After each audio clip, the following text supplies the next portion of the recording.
In January this year, Facebook announced a change in their newsfeed, and it sent people into panic. Facebook were moving the goalposts again, and people weren't taking it all that well. The people who had changed the face of how we market our businesses and how we promote ourselves were making it harder again. After kicking marketing really rather hard and quite repetitively, they were doing it again. People were really cross. They huffed and they puffed, but they didn't blow the over 2 billion strong Facebook house down. But I kind of felt that they were missing the point a little, because the changes weren't there to upset people. In fact, they were there to make the user experience on Facebook so much better. The whole point was to create more meaningful and genuine reactions. And isn't that what we should all be looking for anyway?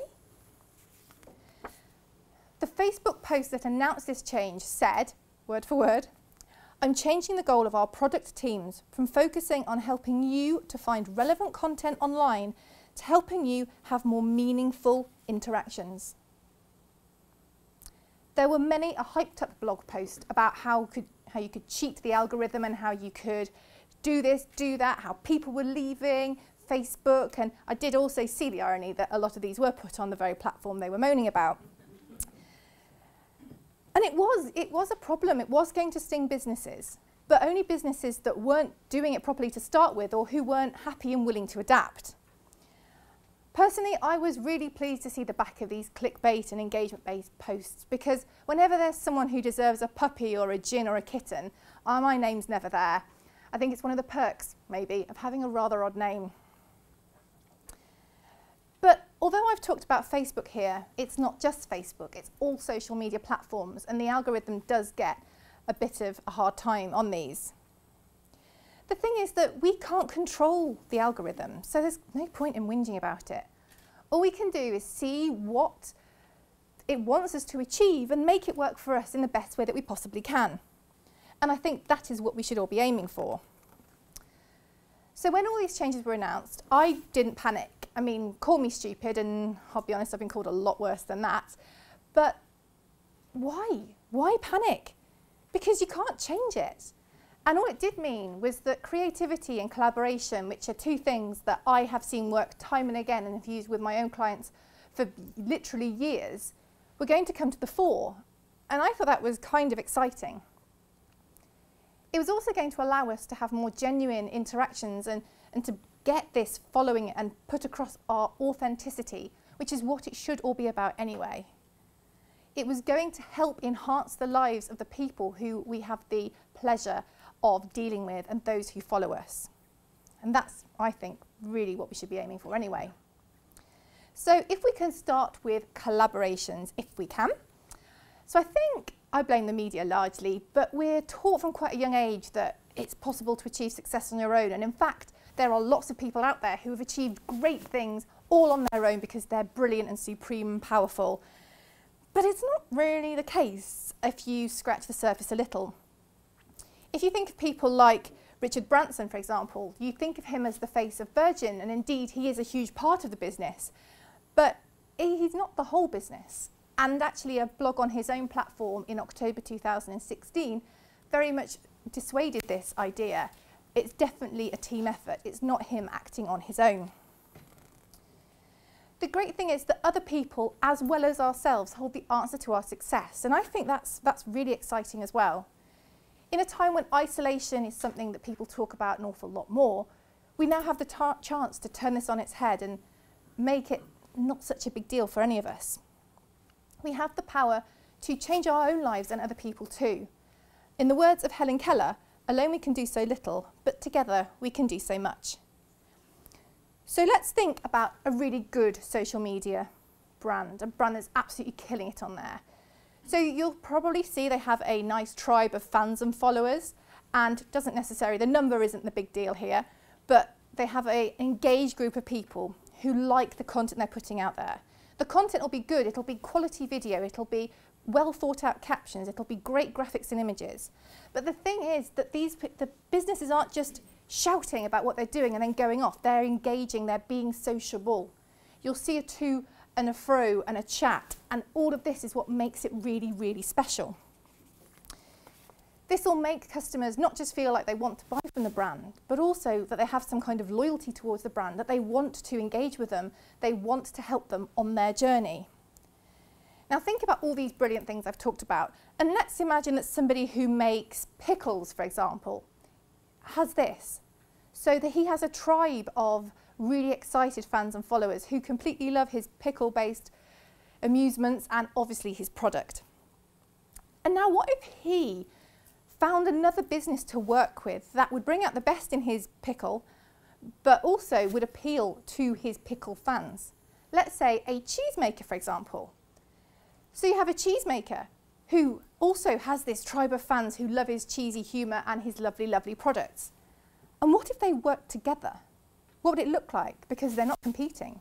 They don't conflict at all, far from it. They complement each other. So what would it look like in terms of how we see it? It would be sharing an audience. It would be introducing each other to each other's products. It would be supporting the customers of each to help improve and enhance their experience with something that we know they already like. And what could they actually do together? Because it's all well and good saying they could, but what could they do? Anything. They could share content. They could create content together. They could have a cheese and pickle podcast, which I think sounds particularly fun. They could have a competition, just a straightforward competition. They could even develop a product together. The list is endless and pretty delicious too. But don't be limited there, because whilst I think I've probably named the best podcast of all time, don't think, well, I don't make cheese or pickle, so I am essentially screwed on this. You're not, don't worry. If you make a product, there'll be a product or a service out there that complements what you do. I'm sure you can think of it now if you start thinking about the product or the service or the experience you offer your customers. There'll be something out there that complements it. Whatever it is, you can find somebody to be your cheese or your pickle. But how do you present this? So you've sorted out your collaboration and you know how it's going to work. But keep in mind you want it to be a meaningful social interaction. And the great thing is, don't be restricted by what's been done before. You don't have to be. You can push the boundaries and go beyond. The great thing about social media, one of the great things, is that it's really leveled the playing field. And you can get your message out there for zero cost. How incredible is that? You can be wild and wacky. And to be fair, some of my best ideas have started off as pretty wayward, but been tamed by people. But don't be limited. You don't have to be anymore. It's not just one shot. You want to enrich the lives of your fans, your followers, and your collaborators too. And you want to make sure you achieve your objectives, but within the framework that's been set. But don't let your collaboration end there. How are you going to promote this brilliant union that you've come up with? You could have a media partner if it's an event. You could work with bloggers and vloggers and influencers if you want to. That would be quite good. You could maybe have a live video-a-thon on one of the platforms like Instagram or Facebook that allow live streaming, or even a hashtag, which wouldn't be particularly hard to set up, that you could encourage people to share your content using this hashtag. You could create specific graphics that you encourage people to share in photographs. You can be creative. You can do whatever you like. It's up to you. But before I leave you like an overexcited toddler on Christmas morning, I'm going to give you a bit of practical advice and my 3 top things to think about when you are working on a collaboration. So the first thing is, how do you find the cheese to your pickle?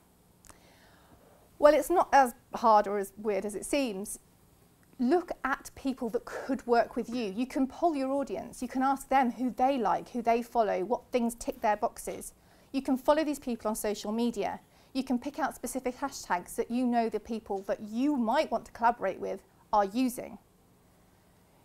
Follow them, buy from them, engage with them, see if they actually do match your values or if they've just got a product that's quite nice. Make sure they align with you. Think about what they add, what they can bring to your party, and indeed what you can give to theirs, because it's not a collaboration otherwise. The next one is throw away the box. Don't just think outside it, burn the damn thing. I can't be doing marketing metaphors on a good day. So don't worry about what's been done before. You don't have to anymore. You can do what you like, but be creative and have fun with it. That's the point. The next thing is to start now. Well, not now because there's a few more people after me, but now-ish. Because some collaborations work really quickly and everything aligns and it's brilliant. And others take a little longer, and some you just don't want to get involved with after a very short amount of time. But that is fine, that's the process. But get cracking. If it were easy, everybody would be doing it.